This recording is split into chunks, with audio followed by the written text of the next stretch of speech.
Hello and welcome to the Stacking Dinger Show, your home for all things Underdog, Major League Baseball.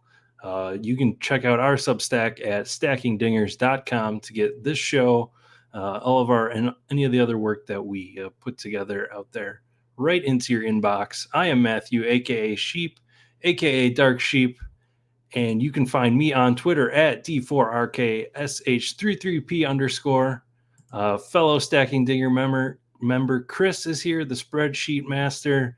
You can find him on Twitter at B3ISBOL. And we have a very special guest tonight, Vlad Sedler, head of baseball at FTN Fantasy, longtime roto player.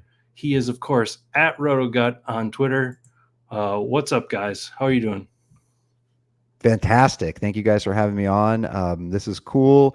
It's many years in the making. I know, I've chatted with you guys over the years. You were kind of the first people on the scene to me when it comes to Underdog and the best ball circuit. And I just remember, seeing your work early on, and any chance I have to say, hey, when somebody asks who's the people to follow for baseball, best ball, I always point them to the two of you guys. Much appreciated, and we always love, I feel like especially early on in this kind of Underdog scene, we would get morsels from the roto community and the 5x5, established veterans like yourself of like, oh, here's this breadcrumb of Underdog knowledge, and I feel like we always latch onto that and be like, okay, now time to go pick Vlad's brain for a little bit. So this is super fun. Very excited to have you here tonight, Vlad. Yes, we definitely appreciate you joining us. Quick little rundown. Normally we don't do a ton of news coverage, but I think we got some pretty important stuff that's happened recently. Number one, the Acuna knee scare. Sounds like everything's good to go. Vlad, is there any tiny concerns? Like, obviously he's still 1-1, but how concerned are you about this affecting maybe even like stolen bases this year, if he's worried about it, or they don't need him to steal as much?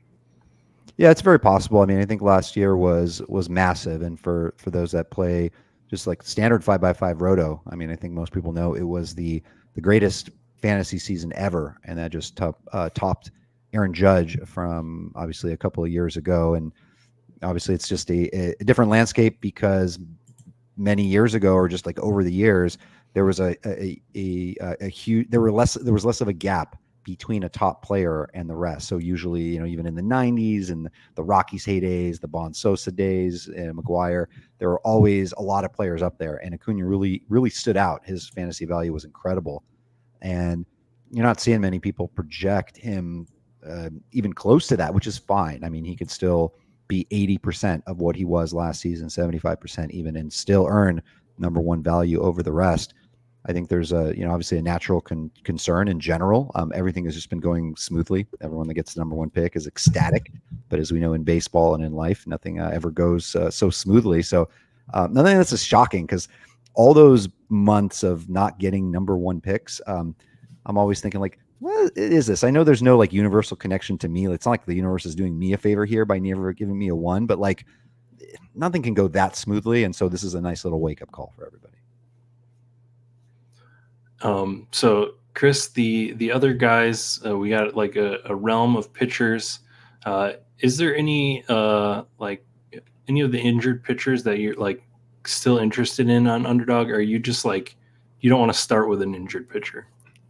Yeah, I don't want to start with an injured pitcher for the most part. I feel like, especially knowing that this year's Underdog season is 2 weeks shorter in terms of the regular season, and then just when things are finishing, you're taking your kind of injured discount pitcher. You're going to get them at a discount. I saw somebody saying they got Verlander at like 180 the other day, and like who knows what kind of the situation is there. And there is, you can either play the uncertainty to your advantage and try and leverage that into something unexpected, or you just kind of take I only have 6, 7, 8 pitchers that I'm going to take on this team. Those spots are too valuable to kind of be burning a bullet on a mystery box that might come up totally blank for you.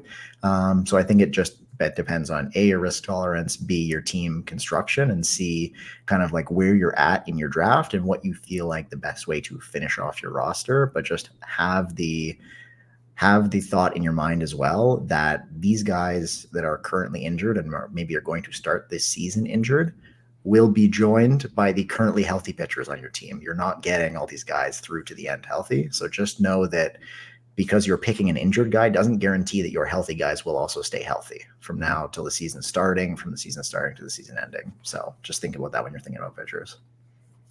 Yeah, good. All right, so we got you here tonight, Vlad. Obviously, you have maybe not obviously, but you have a long history with roto style contests. So, how did you find out about Underdog, and how did you sort of dip your toes in first? So, I mean, I feel like because of football, it was already on my radar, and I try to play, stay pretty close to everything that's going on, and kind of being in the industry on the business side and management side as well. I think seeing the caliber of investors that had gone in Underdog, and of course, Jeremy, their CEO, just following his businesses over the years and seeing the user interface and everything, you just kind of could see what it was going to build and become. And it really is just a phenomenal site to play on. We at FTN, we're partnered with Underdog as well. They actually are our sponsors for our podcast as well, for the FTN Fantasy Baseball podcast. And I mean, there's just no other better place. I mean, you want to run a quick draft. I'm anytime that I have free time and I'm on my phone, I'm just making sure my ADP is loaded and just kind of drafting away. I mean, it's just such a treat. And really, I know the community, people that play baseball specifically, are very. It's a nice kind of I don't know about tight knit crew, but it's a nice crew. Like I really like all the people, all of you guys, that are a part of it. And I kind of want to just spread the word into the roto community because I think it really is up their alley. And then I also realize that a lot of them, it's hard if you're playing like just NFBC or just this or just that. It's hard to kind of shift your brain and focus in another kind of realm. And that's exactly what this is. I mean, for us, seeing a second round Schwarber is just wild and mind blowing. And a lot of people just don't have the bandwidth to get into, other things. But I do think it's something that's worth exploring. I think there are edges that we had. We went to the baseball HQ, the First Pitch Arizona in November.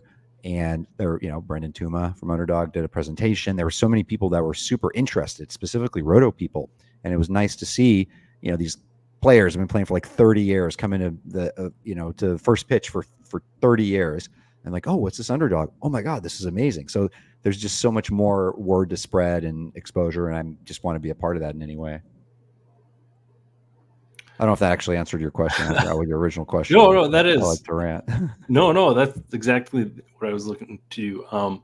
So I guess that is the question. Then I am interested to hear, kind of based on what you said there. Some people have kind of trouble shifting brains. I know you haven't done a super ton of drafts yet, Underdog, this year, but I'm interested to know how you go about changing your mindset when you're playing on Underdog versus Roto.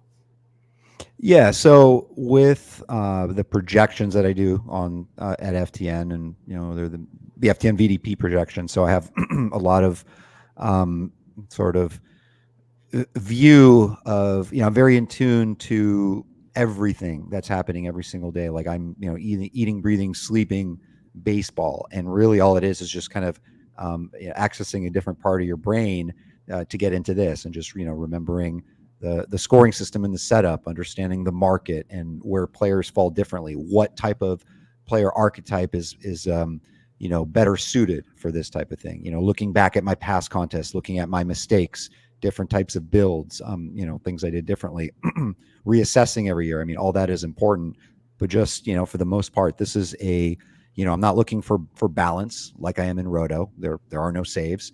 I don't care about batting average and things like that, but I'm just looking for a simple way to put it, like the best hitters and pitchers, as simple as it sounds, but like the guys that have, keen batting eye and, get on base and walk and run and all that stuff. And as simple as it sounds, like I want those, kind of, all around, just like, good hitters, and just looking specifically to this points scoring system, and then applying my sort of overall fantasy baseball roto knowledge, projections on all that, to try to find the edges here in this format. Yeah, I think, Vlad, coming from your perspective of being so into the details on the projections and coming up with a VDP and getting so granular with everything, I feel like that really helps with understanding how like different the underdog scoring is from 5x5. And I think that kind of getting into all of that, the individual, very niche pieces of how to project players, and how that compiles into A, 5x5, roto scoring, and B, this very different kind of points format. If you just come at those things from like a holistic point of view, I feel like it can get tough and you can get kind of lost in that. But I feel like the way that yourself and others that have moved more into the underdog kind of world, having that, like, I think, projections rooted thinking is super helpful, and it's one of the first things that like I do when these contests open up, is go look at what are the smart people projecting and how does that convert over to this scoring system. So you've done the smart people projecting part, and then converting it and making it useful for applying it to these drafts is a different kind of art. But I feel like having the projections piece boiling down to this is my underdog kind of core expectation for the year is super important, especially when you're coming over from a slightly different game. Yeah, and also because I'm producing rankings for our site, it's really feeling, being responsible for the fact that something I'm putting out there is represented properly as well, right? Because if I just quickly ran a formula based on my projections, based on underdog scoring, and just populated by projected points with no relation to market value ADP, that's doing a disservice to people that would be looking at those rankings. Same thing, like me going in and diving into the details, like tinkering with the different formulas, how much weight I put on ADP versus my rankings, and making sure that obviously the intermediate to advanced best ball player, they would go into my rankings and look and say, oh, look, Taylor Ward or Tyler O'Neill's popping up 40 above, right? And so, and it's finding that balance as well. Like, I mean, those people know they're not going to spend a pick, 4 rounds ahead of it. They're just kind of gauging that this is where, for example, Vlad likes him, and then maybe 3 other people like him as well. Oh wow, he's really kind of popping off. Maybe that's a guy I need to start chipping off a little bit ahead of ADP. So for me, creating this list is, I take it with with great responsibility. And even after I run the formulas and get ready to publish it, I'm still going in line by line and making adjustments and tweaks, because there could be 2 second basemen that, because they have a big ADP difference, but I have a higher points projection on another guy. I want to make sure there's some relationship between the two as well, if that makes sense, right? Like, I don't want somebody with a way lower points projection popping up way higher than someone else just because ADP is weighing it. So, not to get too into the weeds, but there's a lot of nuance. I'm constantly, working and tweaking. I only recently, a few weeks ago, noticed that the best ball, the season is ending 2 weeks earlier than it did last year. So, I mean, even that's a difference now. My projections line up a little bit more with, what they're on Underdog, but there are even nuances. Things like me looking at, Bryce Harper, for example, popping in, I think 2 or 3, like behind Acuna. Just, I mean, it's not that like, oh, I love, Harper, and I'm like, oh, let me tweak up his projection. I mean, no, that's what Formula's producing. He walks a lot. He's going to hit a lot of home runs. He was, StatCast numbers were off the charts last year. That's what it's showing. And then it's up to all of us to look and see, well, okay, we don't necessarily want to take him second overall just because he projects for the second most raw points. We still need to filter in for the outfield scarcity and things like that. But, I don't know. Maybe I'm getting too in the weeds there, but No, I think you're on the right track, because one of the big pluses for me of the starting with just the app and it being fun and easy to use and very quick is you can battle test these, like the projections and the rankings and everything, like fairly easily and often. And for like a low dollar investment compared to other previous forms of Mm-hmm. fantasy baseball that are out there. So yeah, the projections can spit out one thing, and then you get in the room and you say, okay, I have these two guys on the board. This guy's projected for more, but I click the second guy 80% of the time. That leads me to want to take them higher and rank them higher. So I think that's one of the fun kind of feedback loops that we get here compared to some other forms, which is an interesting wrinkle. Yeah, for sure. You kind of talked about it there, Vlad. The outfield scarcity. One of the I don't know. I'll call it a complaint, but it's not really a complaint. Just something that I think some roto players come into the format, or they see it, and they kind of say, "Oh, well, there's the three positions: pitcher, infield, outfield." And I don't really like that. That seems too simple. So I guess my question to you is, what do you see the benefit and the harm of sort of the format compared to more traditional formats in that Oh, sense?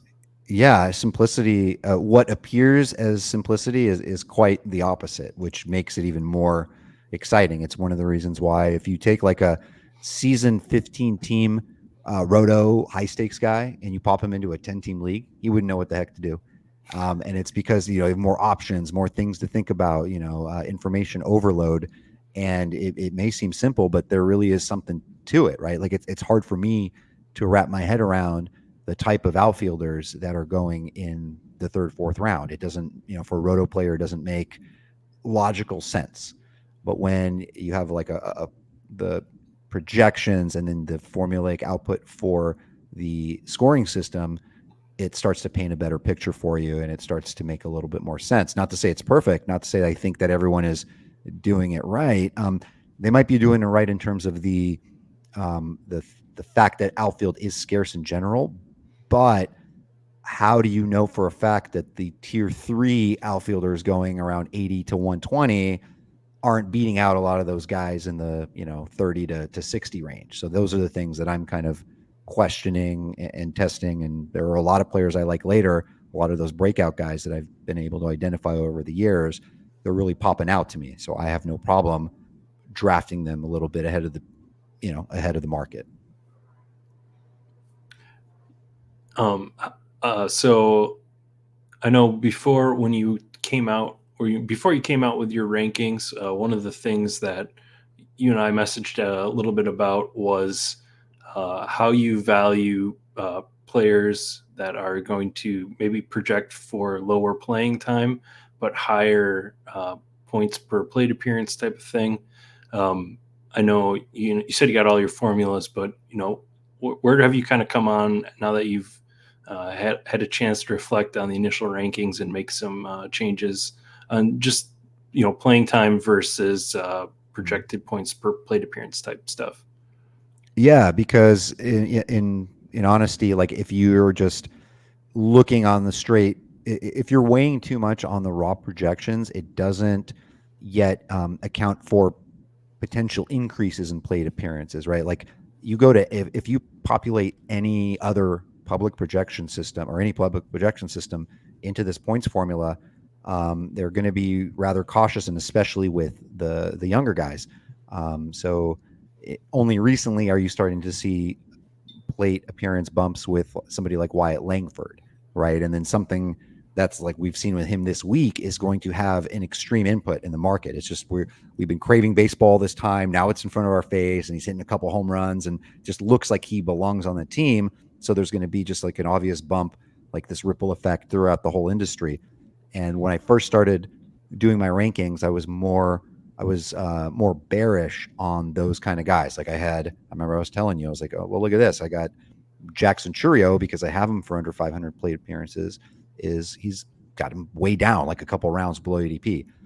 But if I put it that way in the rankings, if I don't make like a manual adjustment or formulaic adjustment for the potential upside, then I'm again kind of doing a bit of a disservice, because then if you have somebody minus 30 from their ADP, you're basically saying like don't draft this guy, and that's not at all what we're trying to do. There are places where he should be going. Maybe that was just saying based on that point in time when we're drafting, maybe it's not worth taking him at cost, right? Take other players that project better. And then, that's kind of where I think his market price should lie. So it's really difficult with those like lower innings pitch guys. Like if you look at my rankings, Tyler Glasnow is in this range of pitchers that project for more points, but that's because his innings pitched is less, right? We know Glasnow probably isn't going to go over 150, maybe 160 if he stays healthy, but they're going to be really impactful, quality, like week winning type performances. So, especially with the season ending beforehand, that's another wrinkle for us. I mean, they're not resting at that point. I mean, if he's healthy, Glasnow, those pitchers are going to be firing on all cylinders. That's a strong value. This is music to my ears because when we did our kind of pitcher walkthrough, I don't know what, Matt, a couple weeks ago, me, you, and Brendan, felt like every maybe low innings but high efficiency guy I happened to be the highest on, and Glasnow was one of them. So we're gonna just clip that, and that's the pitcher in a box for at least for my mental health for the next month, and then we'll see what happens. But I tend to agree, and I think the shorter season will play a little bit of an effect on kind of how pitchers get used and how things happen. And then also the weekly impact, the weekly effect of scoring is one of the wrinkles in this format, where you're looking at, if you get a two-start mediocre pitcher, can be the most important pitcher in a single week. But the playoff rounds are two individual weeks stacked together. So you do end up with most times in the playoffs having everyone who's important gets a two-start week in 1 week, and then everybody else who's important gets a two-start week in the next. So it kind of does even out in the end. You just need to have the guys that are healthy at that point to put together those two-start weeks. Part of my feeling with the Glasnow types is that they don't necessarily need always to have the two-start week to put together a very masterful, efficient, and in Glasnow's case specifically, very tailored to this scoring format. Like his strikeout total could be ridiculous in a game, and the only negatives that you get here are for earned runs. So you could have someone like Spencer Strider, who gives up a solo homer and maybe walks a couple guys, but otherwise the damage is limited and strikes out a ton. So like those types of things are other considerations I have when it comes to pitcher. And I feel like that's probably the most interesting position to think about and try and wrap your mind around, because the hitter stuff, I do feel you can rely a lot more on the projections and where your pockets of players are going to be. Still considering for shape of the season when you think they're going to score the bulk of their points. And Bryce Harper, actually from last year, is a great example of that, where it was like, okay, he is going to come back probably in May and then be good to go until if he gets re-injured. What do we do with that? We don't really have a great example of that guy this year to prop up, but some of the pitchers, it's a little more dicey. It's like, okay, maybe they're hurt, maybe they're not hurt. They could get hurt. Yes, they get hurt more often than other positions. Like, kind of how do you tackle that from what perspective? And that's been one of the more fun things for me to try and pick apart recently. I mean, you mentioned Bryce Harper, by the way, and that was a big fade for me. And that was another lesson learned. I learned something from that because I remember talking to you guys this time last year, and you're like, "Oh, really? You Harper that lower than the field? But what about when he comes back?" And I'm like, nah. I mean, come on. And look, I mean, it was massive. So I think it was just like at that price point didn't make sense to me. Like I would take him if he was available a little later, but he never was. There was always somebody that was like, "Oh, Bryce Harper, I got to take him," and it was magical.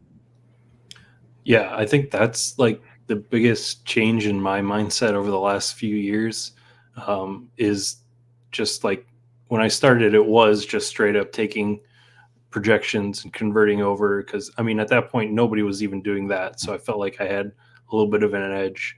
But now just thinking about range of outcomes more, and just taking more risk on, maybe it's partially because I've lived through 2 full seasons of this, that I've seen like good teams die for other dumb reasons, that like, okay, taking on this upside risk more of a young guy like Langford, is it's no more of a drain than some other things that are out of my control. Mm-hmm. Yeah, and this isn't a format where, I mean, over the years, I mean, it was like the roto prototypical like boring but good player that you draft in that format was like a Kyle Seager. Maybe didn't always have a great batting average, but he kind of helped you. You just always produced quietly and boringly, and that's kind of been Bregman. And maybe Bregman isn't the best example because he does kind of is nice in this format. He does walk a lot, gives you a little bit of everything. Maybe even gives you a little bit more power this year. Doesn't really steal bases, but there's like um, something to be said about those, those young guys because the league is like a Langford. I mean, the league has really changed over the last few years. Like guys are skipping AAA, especially pitchers. Like if Langford looks ready in spring, it would not make any sense to even what does he have left there to prove, and then really you just have a bunch of like the old baseball truists that don't want to believe that these changes are happening. They'll be the ones behind the times because you're seeing like this sort of peak age of that we used to always call it. It's like, oh, 27, that's when they really hit their peak. No, it's much, much earlier. I mean, now I'm at the point where 5 years ago, you're looking at somebody that's 21, you just kind of just write them off. Like it's just not worth it. Now it's like, okay, these guys are like, coming up, and especially a guy like Langford, like in the prime, like with that lineup. You have Seager and Simeon and all these guys around him with that, the hitting coaches there. Like it's gonna pop off. So these are type of things that we need to account for and like be open minded for. Yeah. I guess going into, I do have your current rankings up here onto the side, and I've got a couple of names here right now. I'm sorting by the biggest, I guess, fades, we'll call it, according to your projections. I'm gonna skip there's some like pitchers here with injury stuff, which is whatever. But I think there's the first bat on the list who you kind of have about 40 spots worse than ADP is a guy like Max Muncy. Like Max Muncy and Alex Verdugo, Reese Hoskins, some interesting names here. Jack Sawinski, Dalton Varsho, James Outman. So just if any of those names stand out and kind of what you're thinking on your methodology versus what the field is thinking. Yeah, I feel like for whatever reason, guys like Dalton Varsho are loved a little bit more than they should be. I don't think that lineup is anything spectacular. He's not necessarily, in a fantastic spot there. He kind of has the, obviously we're more position agnostic here, but I mean, just kind of like the allure of like a catcher that can hit home runs and stolen bases, son of a former major leaguer, like certain things we're not thinking about that I think kind of fits into people's, assumptions. And I mean, this is just basically like a formulaic, like I'm not going to spend a 130-ish pick on him with a bunch of other outfielders there. James Outman is somebody that, I mean, listen, I'm not ranking these guys based on my love for the Dodgers. I love the Dodgers. Like it's completely separate of that. Muncy, I think you can start to see a little bit of decline in him in general. Like he would just hit 35 bombs, with like a 15+% walk rate with ease. I think things change a little bit where if he's struggling, even if he's taking free passes, you still can't have him like too high in the lineup. If for example, okay, say his 16% walk rate's now like 11, 12, and then you've got Teoscar mashing. Whereas, Muncy's constantly striking out, or Will Smith always constantly getting on base. There'll be adjustments there. And I think at the time there was still a little concern about Muncy. Had a little minor injury. I know that he's back and he should be fine. And there's also concerns of platoon. So that's something that I have sort of built in here as well, where I'm not sure if he's just going to be like an everyday bat. And of course, this is just assumptions. Projections will be wrong on so many things over the course of the season. But like, there are just way too many infielders in general where, popping Muncy at around 120, when I have 30 infielders I can think of that go after 180, that I think would basically score just as many points and be just as valuable. Muncy feels like a guy where he needs both kind of he needs the skills, the underlying stuff to sustain kind of previous established highs. And then he also probably needs something lineup or playing time related to break his way, I think, to produce where he's being currently drafted in this format. I think that it's just we're paying for probably the peak of his potential range outcomes. Like I don't really see him getting enough plate appearances to compile if he's also not, like the underlying stuff isn't great. So yeah, I agree with you. And I feel like that range, like that 120, 130, 140 spot for infielders right now for me is there's a lot of names, and I kind of just wait until a couple of them are left and pick off whoever the value is, or I'm looking in other directions. I end up going pitcher often in that area, just the way that my drafts are shaking out, or if I'm in need of an outfielder, like that's kind of a spot to backstop. So yeah, I totally see both the actual player and team level take about why those two guys in particular are dicey, but I do see also the like in the draft, this is why I probably wouldn't I would be with you in terms of waiting on that tier. Yeah, I take Muncy, but it's usually to go with other Dodgers, and that's just easy. I don't know. Maybe I'm overrating the stack partner there, but that's how I end up on a guy like him. So on the other side of the board, who you think are the best values? There's two names here right at the top, at about 40 compared to ADP better than in your rankings. And that's two pitchers that are interesting. I want to get your take on. So Gavin Williams and Reed Detmers are the two ones that are up here at the top. Yeah, I think this is something on my next update. I'll probably have a little bit of a lower delta on Gavin Williams. I think that's I think that's a little too high, especially in terms of the points projection there relative to price. But he is massive upside. I think we saw some of the starts that he had last year, and if you recall, this time last year he was the more higher rated prospect than Tanner Bybee. Tanner Bybee was projected to be just kind of your still good, but not like all-star ace caliber like a Gavin Williams. And Gavin Williams was, I think he's, if I'm not mistaken, a year younger, was in Double-A and had a little setback in the beginning of last season, whereas Bybee was just in Triple-A ready to go. Bybee had a phenomenal season, but Gavin Williams was a little bit more hit or miss. And I think if you look at just his end of season surface numbers, you may, I feel like he gets a little bit underrated for that. But we're talking about a system there at the Guardians with the raising great pitching, and the ballpark factor. Think about that division. Granted, they're playing divisions within their division less than in previous years, and the fact that I think that he's probably going to be able to go deeper into games than I think many might assume. You might just think he's just like a 5-inning guy. I think there's a lot kind of more to him, and I think he evolves. Like he takes the step of what we saw with Bybee last year. So yeah, I'm just a big fan of his and his, team context and environment.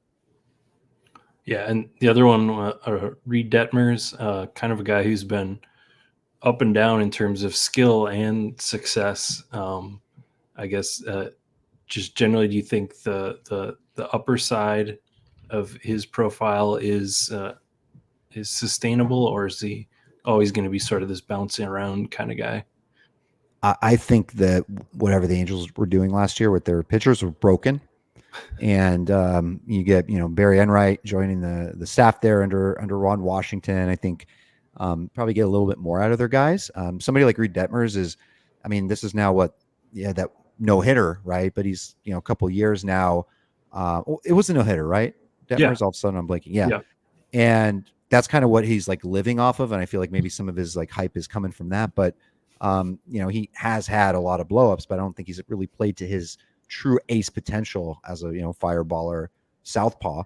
And it is a decent pitcher's park.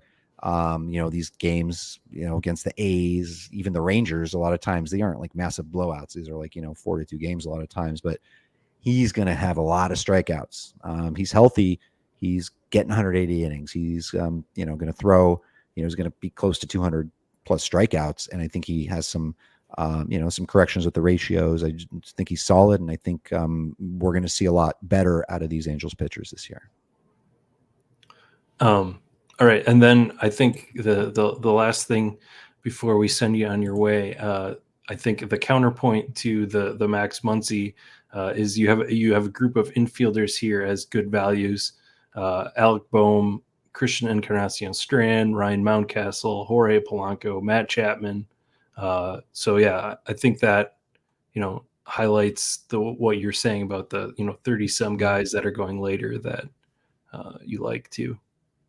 Yeah, I mean, there's something about Alec Boehm is not the type of like, oh, I need to go out and draft Alec Boehm, but like the more that I dig into it and just everything about him and the context of that offense, right? I think Philly is a phenomenal stack this year, and VDP projections, they project the top 5 offense. I think they pretty close last year. They were 6th, and that was without Harper in the beginning, and really I think they had like some serious struggles.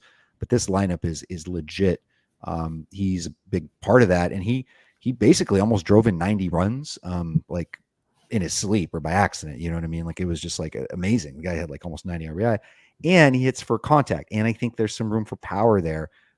He's just a nice player. He's one of those guys I think can provide a massive profit this year.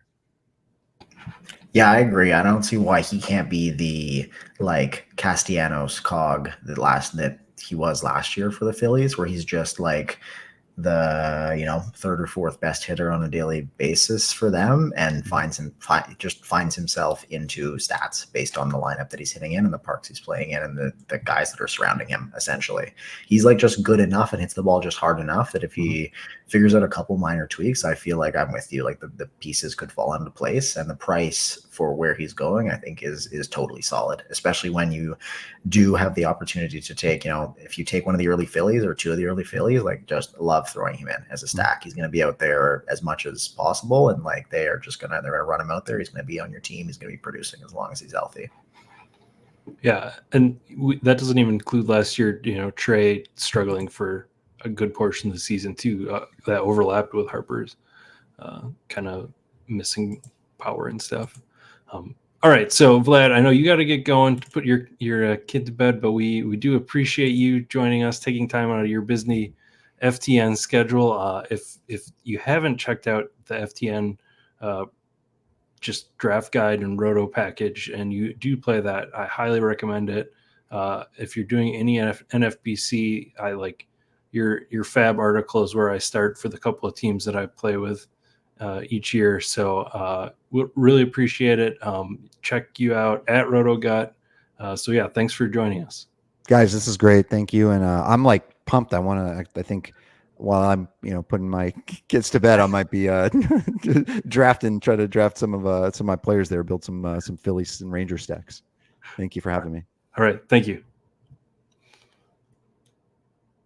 All right. So we are going to continue on. Chris is going to stick around. And I have grabbed a little something here.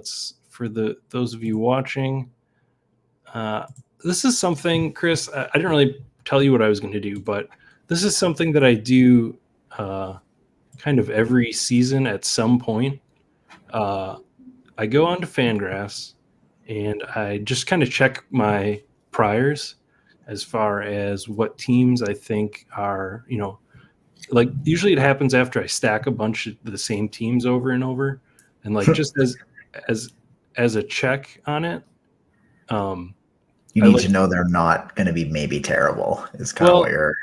Maybe that, but more so if I'm missing any players or any teams also, just like someone that I'm downgrading for like a bias. So what I've got up here, I don't know the exact details. This is just what I use as my check, but this is the projected WAR for teams. So obviously they go by position. That's not really of importance to me.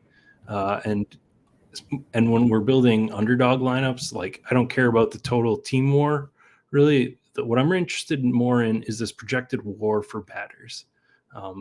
So obviously this includes defense. So this is like not perfect, but this is what I do. So I sort on WAR and like look at the top.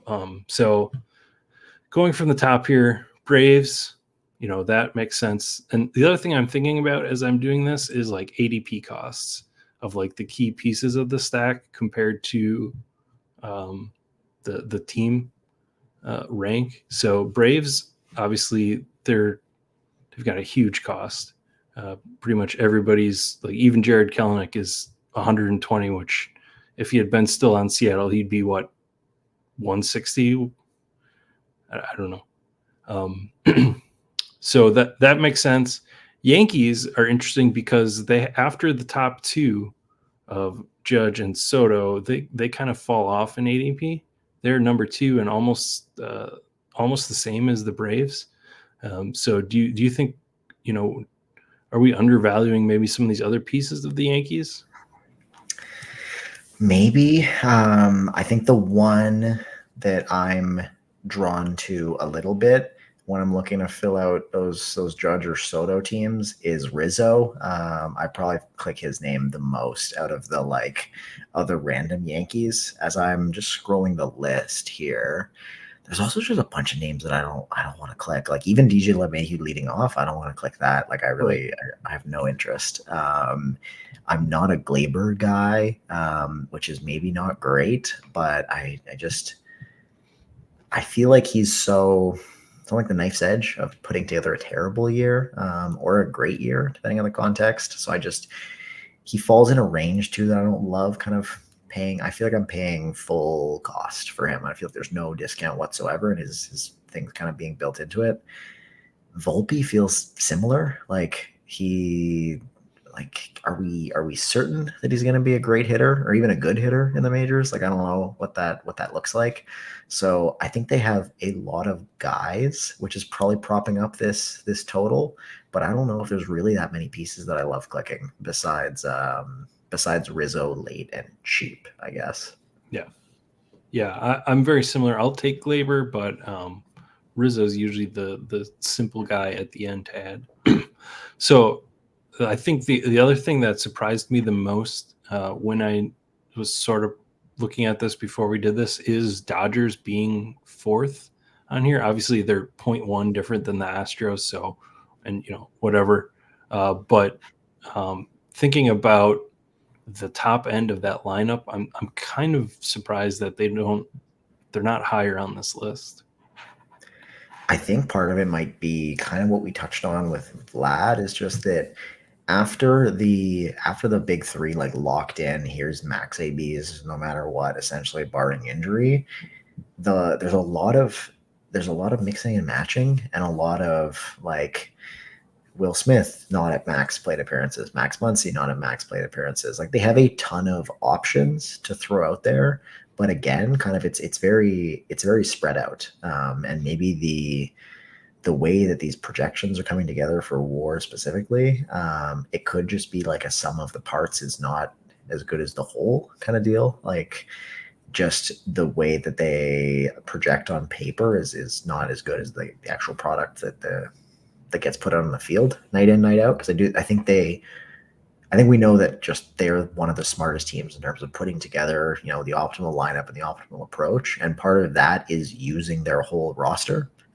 They use their bench a lot. They rotate guys in a lot. They're not afraid to be versatile and mix and match. So I feel like maybe that's where this is coming through. But I would agree. I would have pegged them as like Braves 1, Dodgers 2 would have been if we did this like blind. That's where I would have started this list. Yeah, for sure. The other one I got to get your reaction to is Blue Jays being up here. Well, let's see, 1, 2, 3, 4, 5, 6, 7th on the list. How much is that? Is the Bo Bichette and Vlad just combining? And how much, like, because we've talked before, just like the rest of that team just kind of stinks. Like if you look at the bats. You want to know what the war, the like fake war news here for the Jays is the catchers defensive metrics. Both Kirk and Jansen are very good defensive catchers. So combined, I think their projected WAR is like a 5 win or a 5.5 win player, which is a massive boost compared to most catching situations in the league. And a lot of that is propped up because they're both very good defensively. They're both decent hitters, but like nothing spectacular. But the fact that they have 2 of them that are that's 162 of your games caught right there, essentially between the 2 of them, and they're both I would say probably a average or above average catchers in the majors. So that is, I guarantee, underlining a good chunk of this.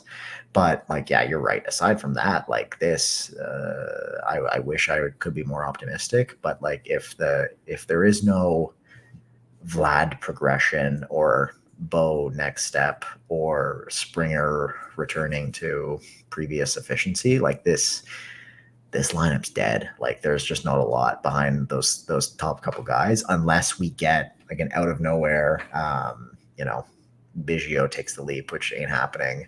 Justin Turner finds the fountain of youth. Like there's a lot of patchwork here. And Vlad hit on Varsho as being one of the guys that he has as overdrafted relevant to his or relative to his projection and ranking and whatever. And I tend to agree. Like it would be a different story if he last year had kind of flashed some underlying skills and we were questioning maybe playing time or something else. Varsho is going to be out there all the time also because he's an excellent defender, but like the batting stuff last year was scary. Like it was not ideal. And we'll see what happens with him, but like he's going to find himself hitting 7th, 8th, or 9th a lot of this year. So he's going to be out there all the time. He's just going to be getting like non-premium plate appearances and a non-premium lineup, and that scares me. Yeah. And I guess I should say a little bit more than just, I kind of said it earlier and you kind of said it there, but obviously this exercise is thrown off because WAR, if you're not familiar, does include defensive WAR too. So this isn't just hitting WAR, like that gets combined into this batter number. Like I said, this is just like a temperature check for me on teams, who I think is bad versus who is maybe not as bad as I think. So I should probably reiterate that for maybe, I know some of our audience isn't like super in tune to some of this total deep statistical type stuff. The interesting ones on here, I think, are the teams where maybe we perceive them or they are cheap and they are kind of projecting as decent. Those ones are interesting. And then I think one other way you can kind of think about this is not just for hitters, but for pitchers.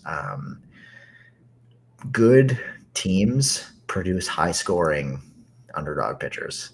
It's just something that I've found over the past couple of years is that wins, quality starts, innings pitched, strikeouts, like those things are very heavily, and even the only thing you don't get minuses for is ERA, which is, we've learned over the years, not the perfect encapsulation of like a pitcher's true skill. That is, there's a lot of other factors in there, one of which is defense and your bullpen and your situation.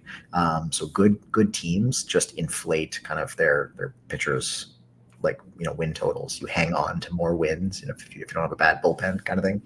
So for pitchers, I think that's actually a decent thing to look at, is just like projected quality of team. So you could look at this. You can look at like the Vegas over-unders for wins. You can look at stuff like that just to see like, okay, how good do other smart people actually think this team overall is going to be? And then you can start assigning some value in your drafts to that kind of stuff.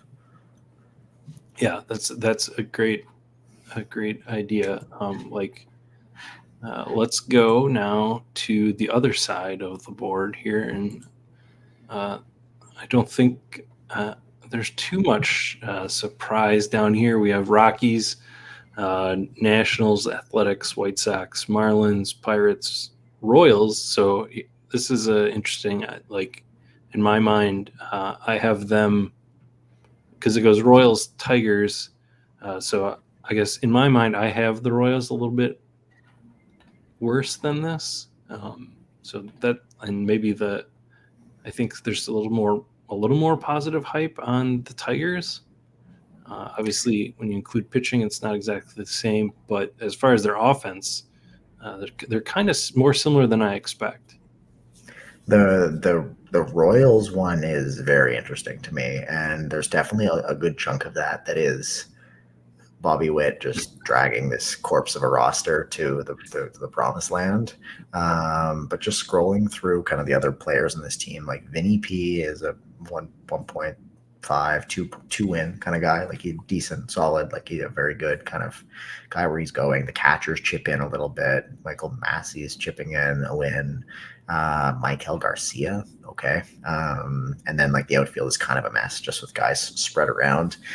The thing with them is like I'm kind of coming around on this. Maybe Bobby Witt should just be the first infielder off the board. And like I am I'm gonna get back to drafting, I think this week, or at the very least by next week, and that is going to be one of the things that I want to do more often is get some good Bobby Witt in, because I think he could be the guy that makes a leap into like are we talking about top outfielders and Bobby Witt last year or next year? Maybe. Like I feel like we might be heading in that direction. So I'm going to play around with that, which is going to mean that I'm going to look at some of these shitty Royals guys to see what else I can stack with him and dig in a little bit. Yeah. But we'll see where that goes. I think the other team you were contrasting them against was the Tigers, which we both have a fondness for Riley Green and Spencer Torkelson, so that's not too surprising to me. I'm kind of curious where the rest of their production is coming from, because there's no way that Javi Baez is more than like a 1 WAR player. Yeah, he's like about 1 WAR. Parker Meadows 1.5. Colt Keith 1.5. So like they're kind of compiling, I think, across a couple different positions, and then they have a decent catcher platoon, which makes them not terrible. So I mean, we both like the top guys. I'm gonna take them again more, and then mix in these other guys. Maybe like Mark Canha plays more than we think, and he's not terrible. Like, Yeah. why not just play a lot of Mark Canha or some of these other dudes? Like, I don't know. Is Gio Urshela going to play a lot? Hopefully not, but like maybe he does. So Yeah. We'll see. Yeah, I don't know if I'm getting down to Gio. I have taken some Mark Canha, and it doesn't feel good. I'll tell you that. It doesn't feel good clicking him, but like maybe he has a good streak in him still. Yeah, like he's going to play a lot of left field. He can play some DH. He can play some first base. Like between him, Torkelson, and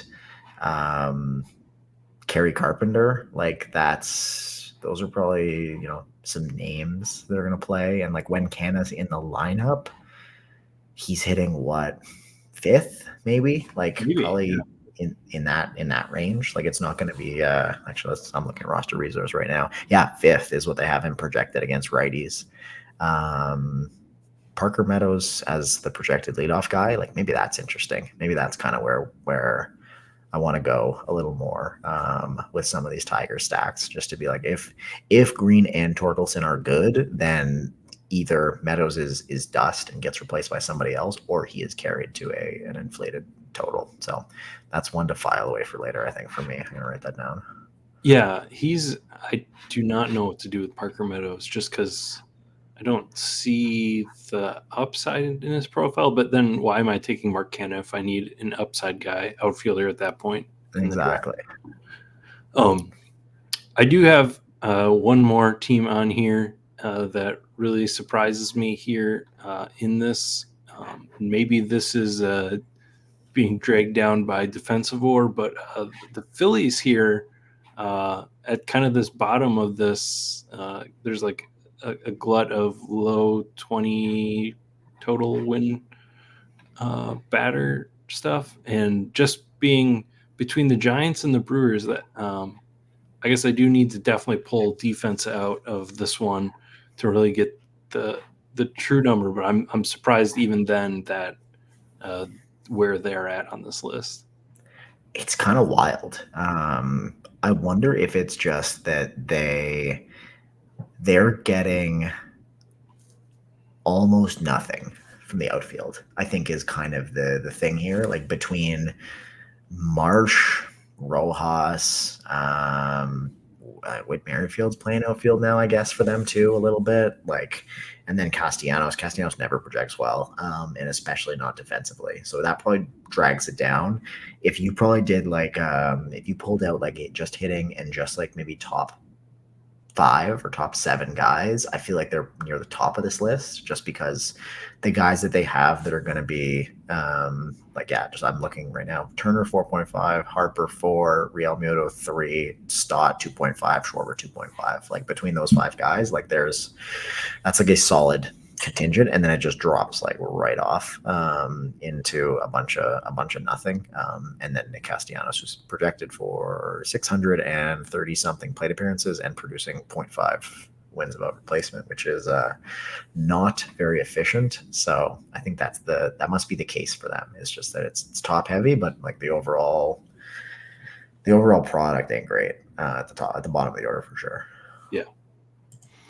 All right, so that was just sort of a fun little exercise I wanted to throw in at the end here. So it sounds like you said you're gonna be loading up on some slow drafts soon.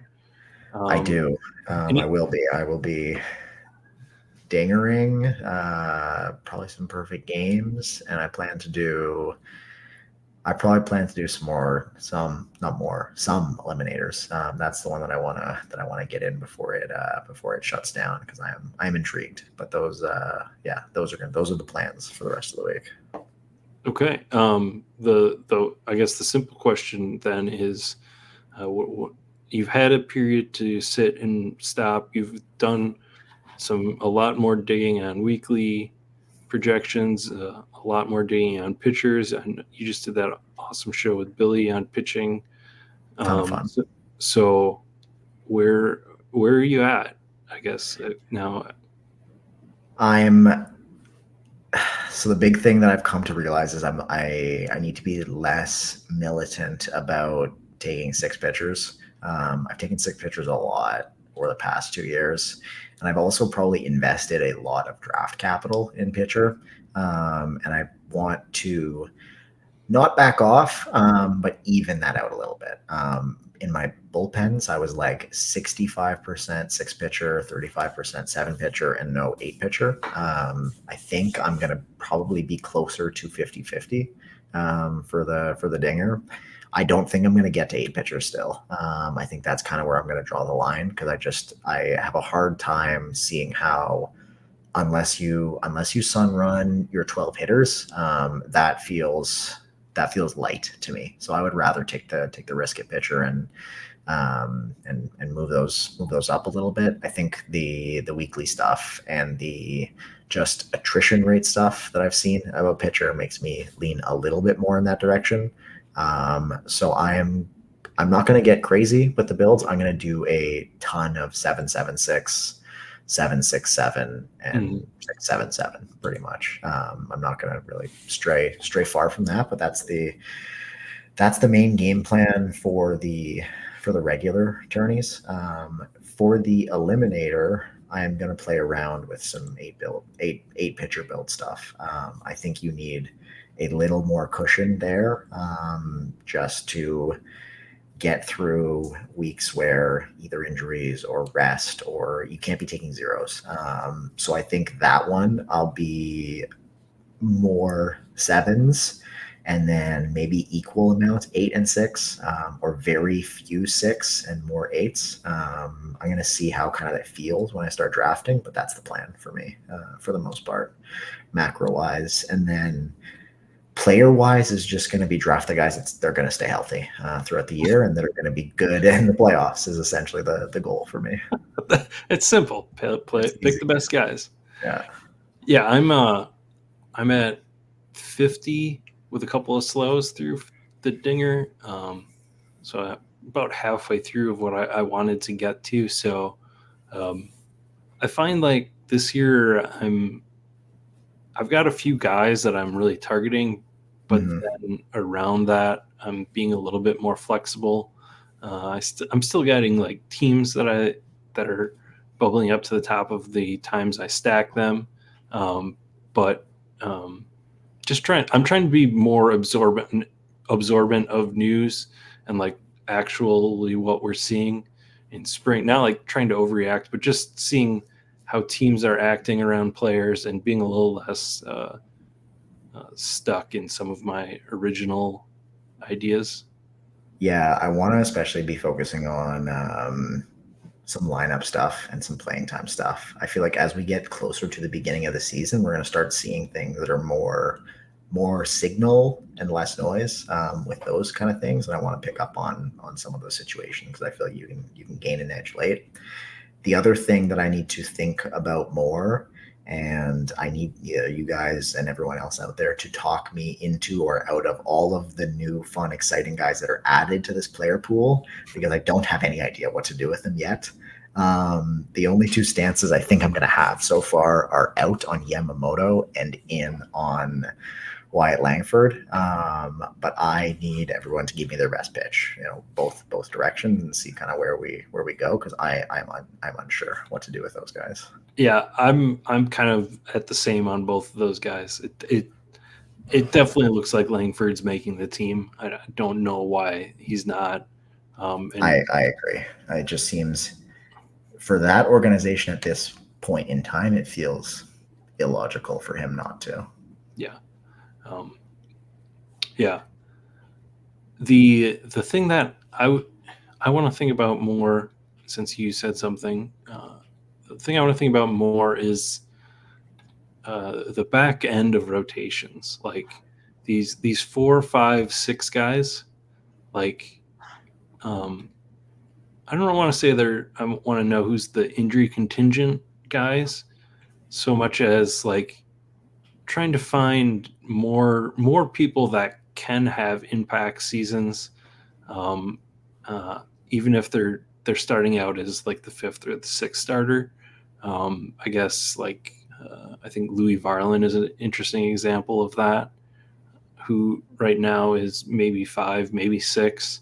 And normally my process leads me to just dropping all those guys and just taking all the Kyle Gibson I can handle. And it already has got me with all the Seth Lugo that I have. But I do want to do a little more digging into rotations and try to think about, more of those guys that if I'm taking them as my 7th or 8th pitcher on a team, like maybe, they can make up like for injured guys later. I don't know. Yeah, I feel like there's a lot of noise at the end of these like rankings, projections, drafts about who could be in and who could be out, and like where that actually falls. Like Kikuchi was a good example last year of like a 4 or 5 guy that stayed healthy and pitched every 5 days all year long and like was valuable. Go put up points. Like Lugo, to me, feels like, I mean, as safe as you can be for Seth Lugo. Like he's gonna be pitching. Like they signed him. They paid him multiple millions of US dollars to go out there and throw the ball for a team that doesn't, like, there's not many like real options out there really for them beyond him. Brady Singer looked okay again today. He started again today. Yeah, well, let's not But forget I mean, people that were drafting Brady Singer too high last year, and look what happened. I don't know if that's a good way to spend our money here. I don't know, but that's kind of the example of a guy that I want to be more thoughtful about. And maybe the conclusion is he just stinks and forget him. But I just want to think more about it.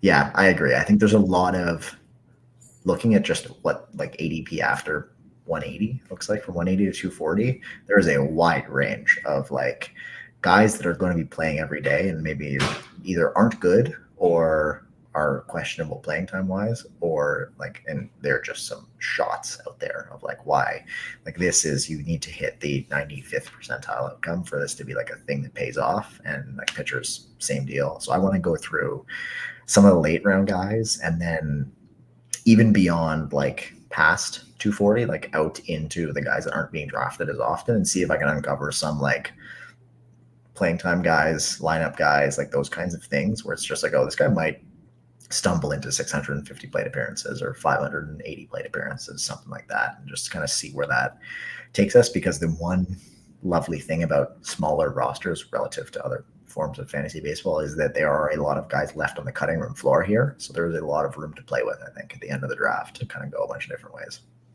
Yeah. All right. Well, that about wraps us up. Thank you, Chris, again for joining as always. Thanks again to Vlad for jumping in. And so for I'm not exactly sure what our plan is. I'm going to be out of town, so we'll see what happens next week and the week after. But in the meantime, all of you out there, for Chris and myself, happy drafting.